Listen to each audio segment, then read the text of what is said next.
Graça, paz e alegria.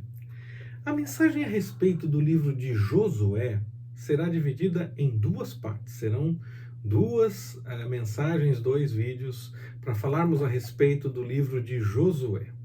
Depois da morte de toda aquela geração que saiu do Egito adulta, à exceção de Caleb e Josué, que saíram do Egito e passaram por todo o tempo e chegaram depois dos 40 anos no deserto até Canaã, depois do tratamento que o Senhor imprimiu ao povo durante toda aquela caminhada, tudo que o Senhor foi mostrando e ajustando com o povo, nesse tempo de deserto que durou no total aproximadamente 40 anos, chegou a hora da tomada da terra.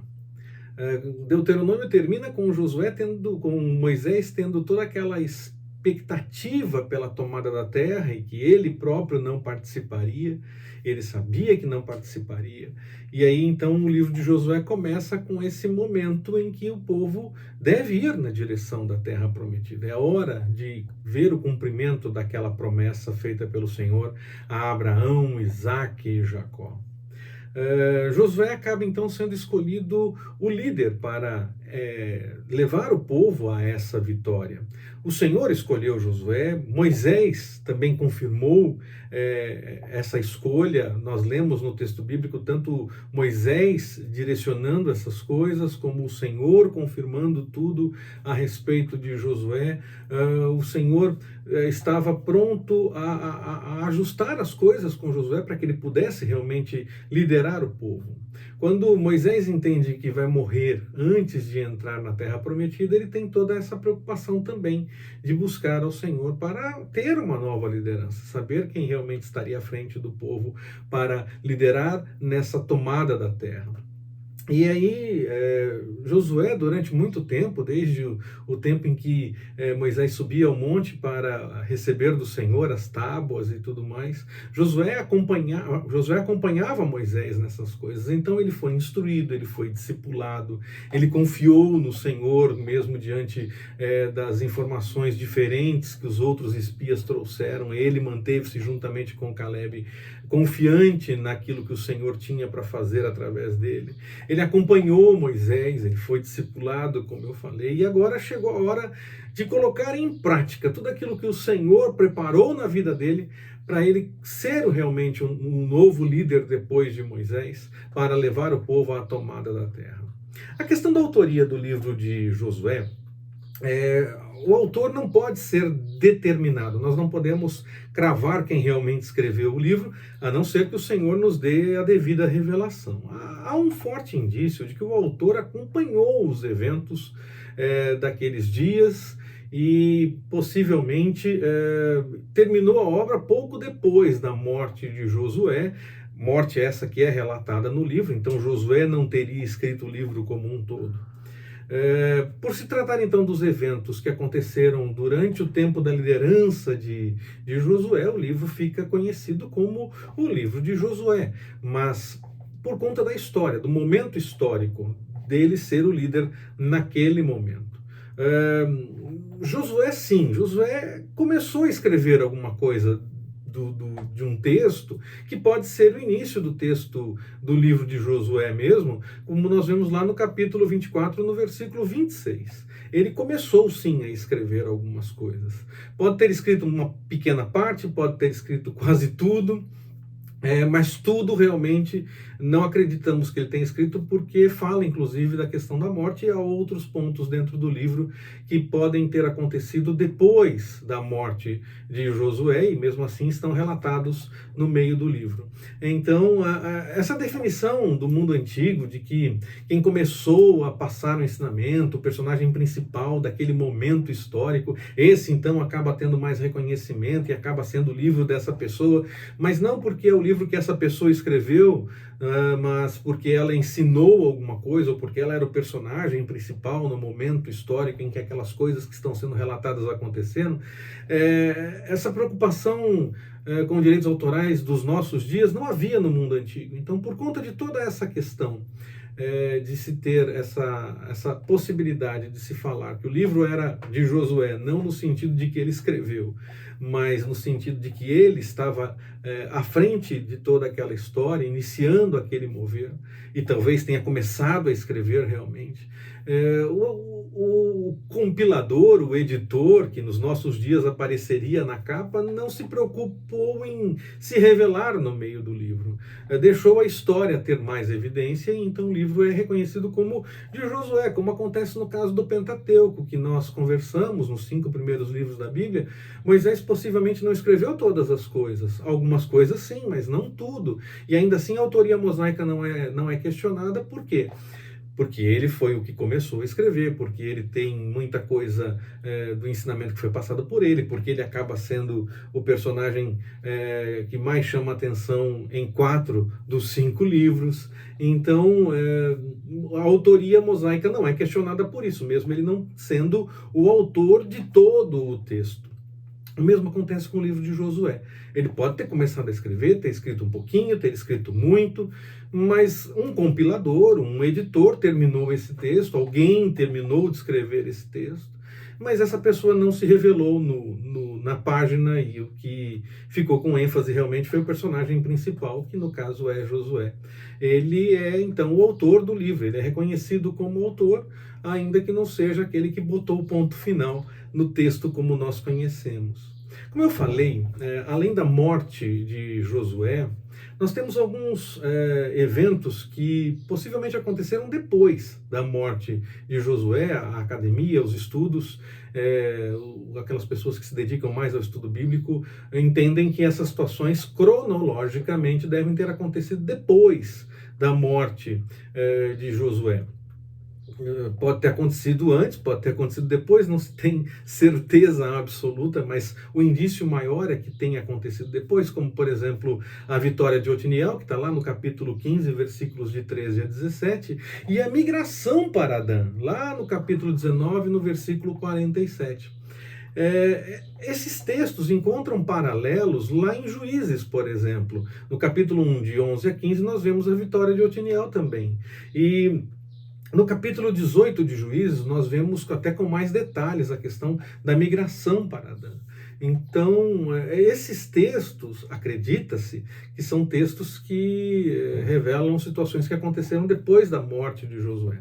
Claro, nós não temos a ordem cronológica exata de todos os eventos, então o importante é que os eventos tiveram o seu lugar, estão ensinando algo e mostram o agir do Senhor na história, mas nós não temos a ordem cronológica exata desses eventos. Então pode ter acontecido antes, durante a vida ainda de Josué, como se entende, ter acontecido depois da morte dele. Nós não temos a ordem cronológica exata para definirmos, isso aconteceu antes, isso aconteceu depois.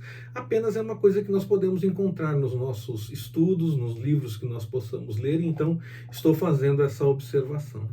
É mais provável, sim, então, que o livro tenha tido a sua composição final, tomado a forma como nós conhecemos hoje, depois da morte de Josué, e que esse editor não quis aparecer, porque a tradição oral era passada tanto por Josué, como mostrando Josué em evidência nesse texto, e tudo indica, foi um texto que foi continuado a partir de algo que Josué teria começado a escrever. Então, Josué é aquele que é o responsável nesse momento.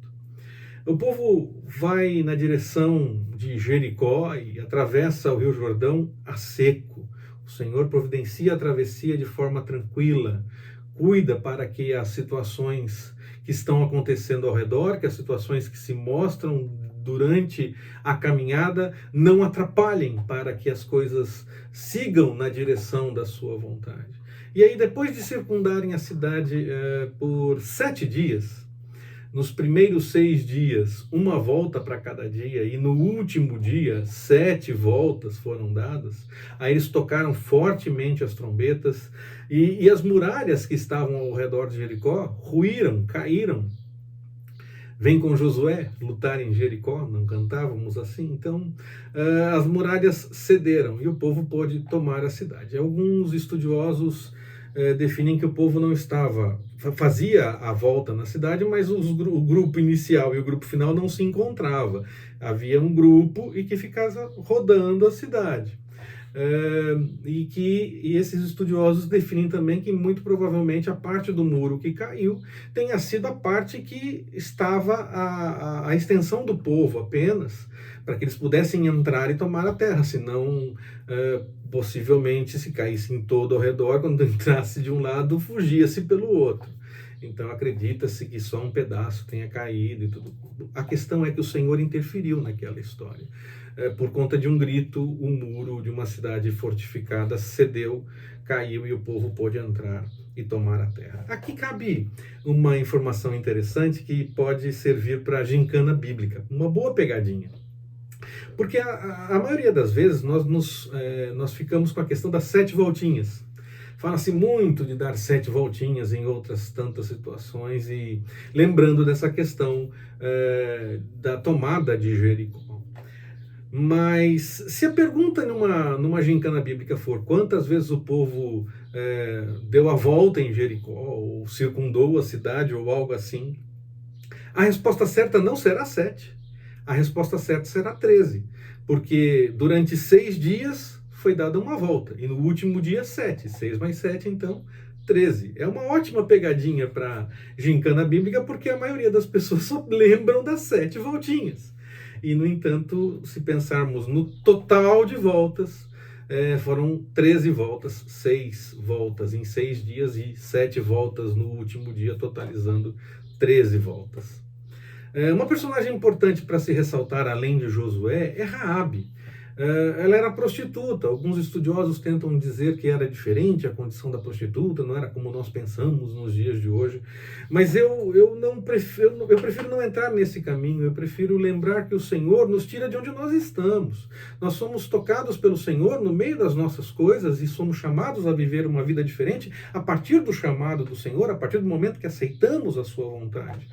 Então, o registro do que ela fazia antes é para deixar claro como era a vida dela, e independente de ser um pouco diferente da forma como nós pensamos hoje essa questão da prostituição, independente disso, havia alguma coisa na atividade dela que encaminhava para isso e que dava esse destaque para ela.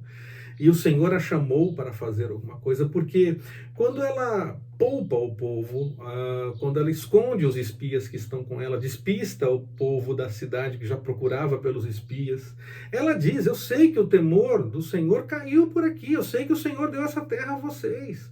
Mas ela já tinha entendimento daquilo que o Senhor estava fazendo, ela já tinha sido tocada também pelo Senhor, ela já começava a ter alguma experiência diferente naquele momento.